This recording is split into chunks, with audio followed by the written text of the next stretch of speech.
Hello everyone, my name is Craig and welcome back to You Got Nerfed. And this is a video review of the Maverick Red 6 in the old N-Strike line. We're bringing back a classic blaster, but unfortunately I hate this classic blaster, so let's get into the review and you'll see why. Starting up at the front, there is no N-Strike barrel lug. This is a revolver Springer, right? Of course it's not going to have a barrel lug. Getting up to the top, there is a little iron sight here that corresponds with the sight rail up here on the priming handle. Right here, there is no N-Strike tactical rail. They totally could have put one on there, lay bummer.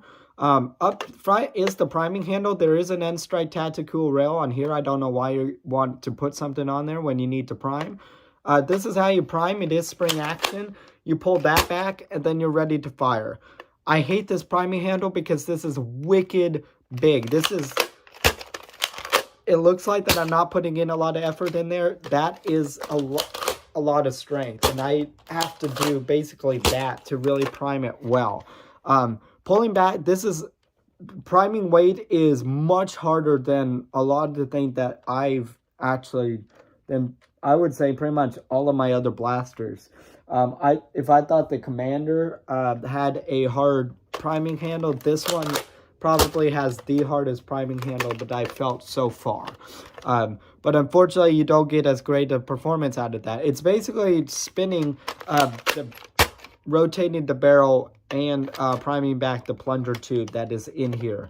But because of that, I still think that it's super unnecessary amount of a draw rate, especially compared to the performance. And you'll see the performance in this, it's not that great back in that one. So that is the main complaint of this, and unfortunately that's a make or break for me, and you'll probably see why. There's probably another make or break for me in this blaster, but let's finish the overview and I'll get to that. Getting all the way to the back is a fake hammer thingy. It's not hammer action. It just acts as a weird sling mount. That's a weird sling attachment. That's more of a lanyard mount. Getting to the grip is fairly oversized for this blaster. It's still a little bit front heavy, but proportions are all right. I have a small hand. This is actually a little bit too big of a grip for me personally, but it fits well for this size of a blaster, I guess. Whatevs. But then there's this wicked old piece of plastic here that's getting out, so I guess the grip is okay. Getting to the trigger, this is a wicked big trigger. Wicked big trigger pull as well. I'd say also unnecessary, especially for even moving a barrel like this. If you fire strong or something like that, I don't think that it actually has that hard of a priming stroke that I know of, and not that big of a trigger, so I don't know what's going on with this. The area here in the trigger guard, I can tell it's very, very cramped. I have a small hand, so my finger can actually get in there. If you have bigger hands, you're gonna be doing one of those little claw grip thingies right in there to get in there. But I could get it actually 2 fingers in there. But yeah, still wicked big, a pretty cramped thing, but yeah. Get back to here, only located on the left side, not full ambi, bro, is the cylinder release. This is cylinder fed. You'll press that and push out on the cylinder, and it'll freely come out and rotate like that. That will allow you to load the barrel. Getting to the barrel, this is cylinder fed. It is a front loader. Its capacity is 6 darts, right? 1, 2, 3, 4, 5, 6. Although I just counted empty barrels and didn't know. So 1, 2, 3, 4. Yeah, it's hard to tell actually how many were in there, right? But it's supposed to count 6 barrels, right? It's Maverick Red 6, Revolver 6, right? And then when you want to close it, you could just push that back in, or the fun thing that I like to do is just shake it and you can easily get it back in there, right? This blaster does not have slam fire. In fact, if you try doing slam fire on this, you will break the blaster. I almost broke another Maverick of mine back in the day trying to do that. This blaster does not have slam fire. Slam fire wasn't invented when this blaster came out. or maybe it was, but it doesn't function on this particular blaster. Yeah, it's a pretty simple blaster on that one, but just the massive priming weight and the massive trigger with the oversized grip and just the weird proportions. This is a decent form factor that you actually can holster this. This is pretty much the same proportions as like a strong arm or disruptor. So it will fit into a sleek holster if you wanted to holster this blaster, but as you'll see from the performance, it's not good. So that will get into my conclusion. It's basically performing these features compared to the performance, and unfortunately with this blaster, that does matter a whole lot. So let's get into a firing demo. Yes, I did change locations at my house here a little bit for the firing demo. We're going to aim for that door all the way down there a little bit. Let's adjust the camera just a little bit.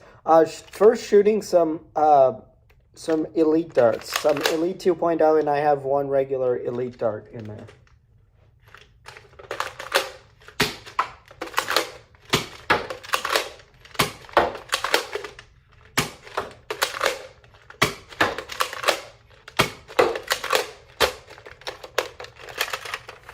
Not bad. Moving on to some Adventure Force Nipplehead style darts. Again, these are not Dart Zone darts. I know I'd said that a lot in my videos, but I was recently corrected and was able to do the research on it. And these were Walmart exclusive blasters that I got. So they are Adventure Force darts. I only have 4 of these, so we're only going to load 4 of them. My apologies for the camera just flipping on you.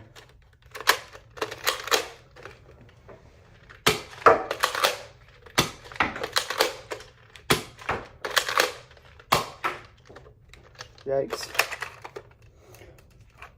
Now some white Amosting darts.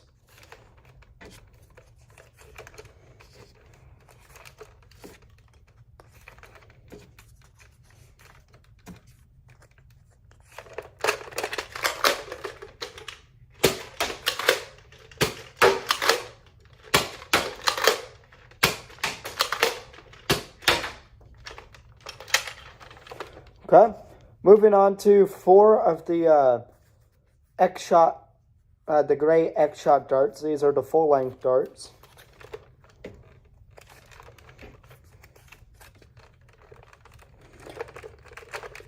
Oh, apparently it didn't fire one of my Amosting darts, or I had another Amosting dart in there.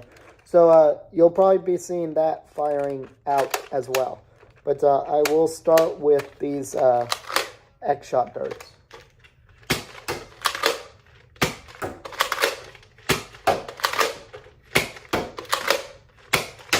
There's the Amosting dart.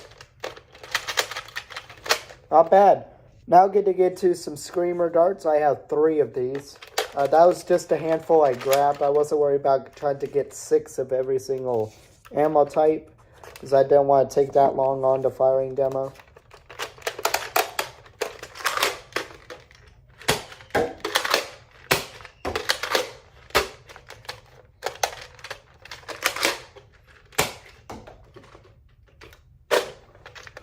And lastly, some old orange End Strike darts.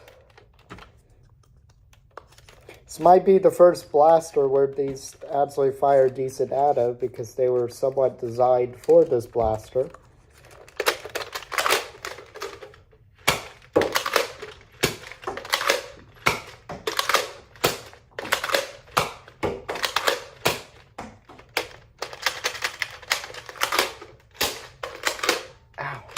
My hand hurts from firing this blaster. This priming handle sucks. Firing analysis and conclusion of the Maverick Rev 6. I fired alright, right? It wasn't the best thing ever. The Elite darts, again, were the star of the show here, firing the best out of that with the best velocity.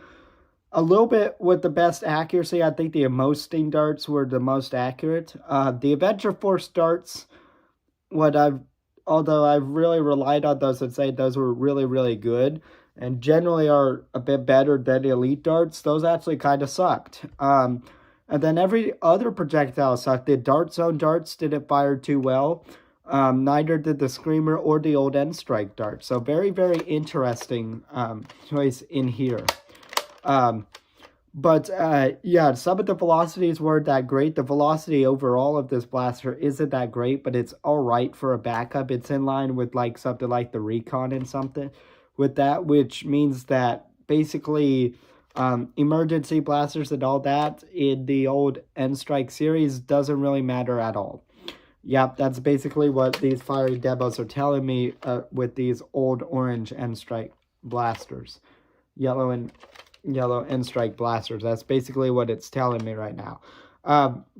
My biggest complaints of these is this priming handle is just wicked big, and it actually hurt after a while to actually start priming this blaster. And I just think the mechanics feel like that it's heavy and a high performance blaster, but then when you look at the performance, while it was all right, it wasn't anything that I think should require that big of a plunger tube. It's mainly trying to pull this cylinder system back in there. And I just say the only way to really fix that is just trade it in for a strong arm or something, because the Elite Series at least fixed that part of this. I just think that this blaster is just unproportional, all of that. I'd have to actually hold on to have in my hands a strong arm or a disruptor to make a fair comparison, but I think they fixed everything with those blasters if just by looking at it from the sound from other people's reviews and stuff,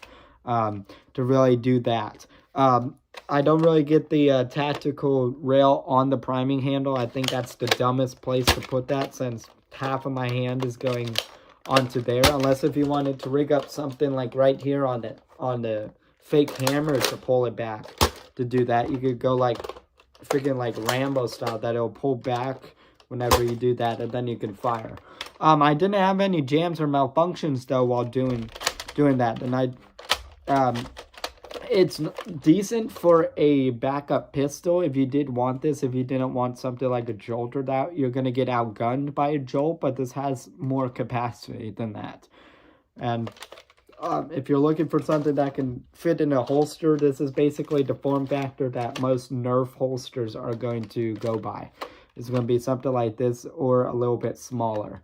I personally, into my personal opinion, my thoughts on this blaster, the performance itself is meh, but my personal experience with how some of this is actually kind of negative.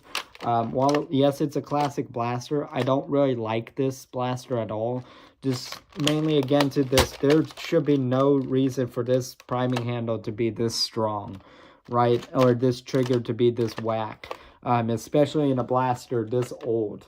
I don't know what they're thinking. Oh my god, is the plastic coming undone here? I don't know.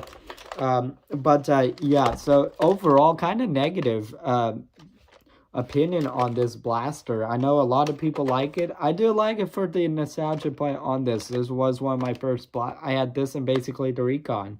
Was basically my first two Nerf blasters. And yeah, I remember my parents had a Maverick themselves. I had a Recon and a Maverick, and yeah, this was the star of early Nerf wars for me.